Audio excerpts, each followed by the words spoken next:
Peut-être que tu t'es dit qu'après le travail, tu irais à la salle de sport. Ou alors que tu passerais moins de temps sur ton téléphone ou que tu cuisinerais à la maison plutôt que de commander. Mais encore une fois, ça s'est pas fait. Parce qu'au moment de le faire, l'idée te semblait impossible. Tu n'avais pas la motivation, tu n'avais pas l'énergie et tu n'avais pas l'envie pour le faire. Et le problème, c'est qu'après ça, il y a la culpabilité qui est arrivée. Et c'est là où tu commences à te dire que tu es paresseux, que tu es indiscipliné, que tu procrastines tout le temps. Alors qu'honnêtement, la vérité, c'est probablement pas que tu es fainéant. C'est que tu es vidé et tu es au bout de ce que tu peux donner en termes de ressources. Peut-être même en burn-out, sans vraiment t'en rendre compte. Tu gères trop de choses, trop de responsabilités, avec trop de pression pour constamment essayer de t'améliorer et devenir une meilleure version de toi-même. Et pour beaucoup de gens, de ce que j'ai vu, c'est vraiment ça le problème. Et donc dans cette vidéo, on va voir comment sortir de cette boucle-là et reconstruire ton énergie et ta motivation avec 4 étapes concrètes. Maintenant, il faut qu'on parle du gros problème. Le plus gros problème, c'est qu'il y a une narrative qui est contre toi. La narrative d'optimisation, de performance, de travail, c'est que tu dois toujours travailler le plus fort possible, être le plus productif possible en utilisant toutes les techniques d'optimisation que tu vois sur YouTube, Instagram, les réseaux, Internet, peu importe. Et le piège ici, c'est qu'on va te vendre la discipline comme étant la solution miracle. C'est ce qui va te sortir de n'importe quelle situation et qui va te permettre de réussir n'importe quel objectif. Alors que même si c'est un super outil, c'est clairement pas la solution dans la plupart des cas. Et si tu te reconnais dans ce que j'ai dit avant, c'est encore moins la solution pour toi. Parce que plus tu utilises de discipline et plus tu te forces à faire quelque chose que tu n'as pas vraiment envie de faire, plus tu vas épuiser ton système motivationnel. La plupart des gens qui veulent perdre du poids, qui veulent prendre du muscle, construire des meilleures habitudes de vie, améliorer leur sommeil, ils échouent pas parce qu'ils ont un problème de procrastination. En fait, ce qu'il y a en dessous, c'est qu'ils sont pas capables de fournir les ressources nécessaires pour changer et atteindre leurs objectifs. Imagine-le comme ça. Quand tu commences ta journée, tu commences avec 100 points. Okay, c'est des points d'énergie, des points que ton cerveau va pouvoir utiliser pour n'importe quelle activité. Et chaque activité, elle va te coûter un certain nombre de points. Par exemple, si tu conduis pour aller au travail et que c'est assez stressant, ça va te coûter entre 10 et 20 points. Le travail, les 8 heures que tu vas faire vont te coûter 50. Tu vas scroll sur Instagram, ça va te coûter 10 ou 20, etc. etc. Et donc, tu arrives à la fin de la journée, il te reste 5, 10, 20 points en banque, sachant qu'aller à la salle de sport ou mieux manger ou mieux dormir, ça va te coûter 20, 30 ou même peut-être 40. Et c'est à ce moment-là que ça devient impossible pour toi de produire le comportement. Pas parce que tu manques de motivation, juste parce que tu n'as plus les ressources nécessaires pour le mettre en place. Donc tu ne peux plus fournir l'énergie, tu ne peux pas aller à la salle de sport et la motivation elle disparaît complètement et la culpabilité elle remonte. La première étape, si tu veux sortir de cette boucle, ça va être de recharger les batteries. Le plus important, c'est de comprendre que ta motivation, elle est temporaire et elle est extrêmement liée à l'émotion que tu ressens au moment donné. Elle est très proche de tes niveaux d'énergie aussi. C'est-à-dire que quand tu as plein d'énergie, par exemple le matin ou que tu te lèves le week-end, etc., tu as probablement beaucoup plus de motivation que quand il est 19h, que tu es lessivé et que tu rentres du travail. Et donc, c'est important que tu saches que tu ne pourras pas changer de train de vie et réussir tes objectifs si actuellement tes niveaux d'énergie sont trop bas ou mal gérés. Parce que c'est juste pas réaliste. Et tu en as déjà probablement fait l'expérience. C'est quand tu essayes vraiment de changer, tu mets vraiment un plan en place, mais que quand tu dois produire le comportement, il n'y a rien qui se passe. Donc en premier, il va falloir recharger. Il va falloir commencer à savoir comment tu utilises ton énergie et comment tu peux en sauvegarder un peu plus. Comment tu peux arrêter d'en dépenser en permanence. Maintenant, il y a quelque chose qui va vraiment extrêmement t'aider là-dedans, ça va être de protéger ton sommeil le plus possible, parce que c'est ce qui va te permettre de retrouver des niveaux d'énergie qui sont optimaux.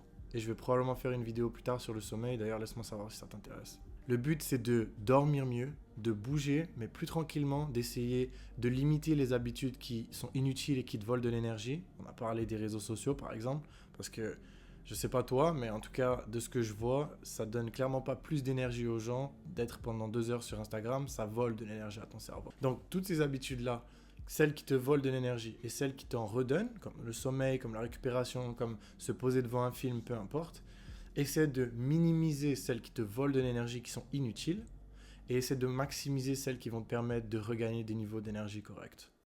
La deuxième étape, c'est qu'il faut que tu crées plus d'espace. Parce qu'une fois que tu as récupéré tes points d'énergie, le but, ça va être de faire de la place dans ta routine pour pouvoir ajouter des nouvelles habitudes de vie. Et ça, c'est super vrai pour ceux qui veulent commencer la salle de sport. Le piège qui va se passer si tu as libéré tes niveaux d'énergie et que tu en as maintenant à donner et à intégrer dans cette routine-là, c'est que tu vas essayer de passer de 0 à 100 en l'espace d'une semaine. Il faut que tu crées assez d'espace et que tu ailles assez doucement pour que l'habitude que tu es en train de mettre en place, elle devienne durable sur le long terme. Et donc c'est là que tu vas commencer avec un objectif qui est réaliste, pas un objectif qui est idéalisé. C'est quelque chose qui va te permettre de tenir sur le long terme, mais en même temps, ça doit te pousser à te dépasser.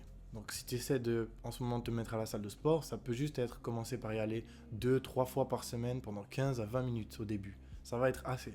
Et comme je dis à mes clients quand ils viennent me voir en salle de sport, quand tu commences, on parle même pas de performance. On veut juste construire une habitude de vie. C'est ça qui va ensuite te permettre de réaliser tes objectifs quand cette habitude-là va être stable. Et ensuite, ça va faire quelque chose de super important, c'est que ça enlève toute la pression autour d'eux. Tu dois réussir, tu dois perdre le poids maintenant, tu dois réussir à la salle de sport 6 fois par semaine à partir de demain. La troisième étape, c'est de trouver ton rythme à toi. Sur Internet, ça n'existe pas parce qu'on ne voit pas les différences inter-individuelles, mais en ce qui concerne tes niveaux d'énergie, de motivation, de temps, de responsabilité, on n'est pas tous fait pareil, on n'a pas tous la même vie. Et le grand danger, c'est que sur Internet, c'est facile de se comparer à n'importe qui te dit qu'il faut que tu sois discipliné, mais quand tu regardes autour de toi, et que tu regardes ta vie, c'est facile de juger là où tu es par rapport à ce que tu vois ou ce que tu entends. Mais tu sais jamais de un ce qu'il y a derrière et de deux, c'est pas forcément parce que quelqu'un te donne un outil que c'est réaliste pour toi en ce moment. Et donc, on n'a pas tous les mêmes rythmes et c'est super important que tu comprennes quel est ton rythme et à quelle vitesse tu peux avancer dans tes objectifs actuels. Et c'est encore une fois, c'est pas parce que quelque chose marche et fonctionne pour quelqu'un que ça va fonctionner pour toi et à la même vitesse pour toi. C'est pas parce que quelqu'un te dit que tu peux perdre 10 kilos en l'espace de 3 mois que pour toi ce sera réaliste. Parce que probablement qu'il n'y a pas assez de place en ce moment ou encore que tu sais même pas encore où commencer. Donc on a tous des rythmes différents à prendre en compte, surtout quand on parle d'apporter des nouvelles et des bonnes habitudes de vie. Et donc trouver ton rythme, ça veut dire comprendre comment tes niveaux d'énergie fonctionnent, on en a parlé, comment ta motivation fluctue, on en a parlé aussi. Ça prend en compte ton calendrier, ça prend en compte tes responsabilités, tout ce que tu as en place dans ta vie en ce moment. Et quand tu es en courant de ça, là, tu peux vraiment commencer à te fixer une fréquence d'entraînement réaliste, un objectif de perte de poids qui a du sens par rapport à ce que tu as en place maintenant, que tu peux changer ta nutrition, améliorer ton sommeil, encore une fois, dépendamment de ton objectif. Savoir ça, ça va t'assurer, c'est super important, ça va t'assurer que de un, tes objectifs deviennent réalistes, et de deux, surtout, ça va t'assurer que tu retombes jamais en burn-out et que tu sois capable de tenir la même intensité dans tes habitudes, mais sur le long terme. Maintenant, la dernière étape, la quatrième étape, c'est de se raccrocher aux petites victoires. C'est super important de se concentrer sur son propre progrès et de se concentrer sur les petits exploits que tu fais au quotidien. Parce que les gens pensent que le changement, c'est dramatique, que ça apparaît dans la nuit, que c'est directement visible, que tu te sens complètement différent d'un jour à l'autre, mais il n'y a rien de tout ça qui est vrai. Le changement, au départ, c'est très petit, c'est très répétitif, c'est même ennuyant, mais c'est précisément ce qui va te permettre de respecter tes niveaux d'énergie et de travailler sur tes objectifs tout en visant une progression sur le long terme. Parce que n'importe qui ou n'importe quoi qui te dit que tu peux réussir tes objectifs en l'espace de quelques jours, encore dépendamment de l'objectif, mais quand c'est la salle de sport, prendre du muscle, perdre du poids, améliorer tes habitudes, ton alimentation, c'est un travail de long terme. Okay, ça ne va jamais être sur le court terme. Et si on te vend le court terme, méfie-toi en général.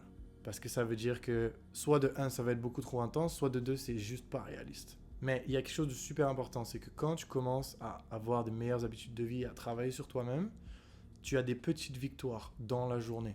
Donc au niveau du court terme, il faut que tu te raccroches à ces petites victoires pour que tu puisses montrer à ton cerveau qu'il y a du progrès et que c'est visible, même si c'est pas drastique. Chaque fois que tu manges un repas que tu as cuisiné, félicite-toi. Chaque fois que tu mets tes chaussures pour aller courir, regarde un épisode de ta série préférée. Chaque fois que tu te couches à l'heure, écris-le quelque part pour être sûr que tu te montres à toi-même que tu es capable de réaliser ça et que tu es en train de changer. Non, évidemment, on voudrait tous que du jour au lendemain, tout change et qu'on devienne musclé, discipliné, etc. Mais crois-moi, ton bien-être et ton cerveau, ils ont besoin de temps et ils ont besoin d'adaptation et de progrès et c'est forcément lent au début. Paradoxalement, c'est la seule vraie technique qui va te permettre d'atteindre tes objectifs, d'être sûr que tu ne vas pas retomber dans un état où tu n'es plus capable de mettre en place rien du tout parce que tu es beaucoup trop fatigué et de sauver tes niveaux d'énergie pour que tu puisses continuer à être actif dans la vie. Et le but, c'est qu'on veut viser l'atteinte de tes objectifs, mais sans jamais retomber dans cet état d'apathie, de burn-out. C'est là où tes niveaux d'énergie et ta motivation sont tellement bas que tu dois tout laisser tomber, qu'il y a tout qui prend l'eau. On veut jamais que tu retournes dans cet état-là. J'espère que ça va t'aider. Si tu as des questions, que tu ne sais pas comment utiliser l'information dont on a parlé aujourd'hui, laisse-moi un commentaire. Parce que s'il y a bien un bénéfice d'être une petite chaîne, c'est que je peux répondre à tout le monde pour le moment. Donc prends soin de toi, dis-moi qu'est-ce que tu voudrais comme sujet pour les prochaines vidéos. Et en attendant, juste continue.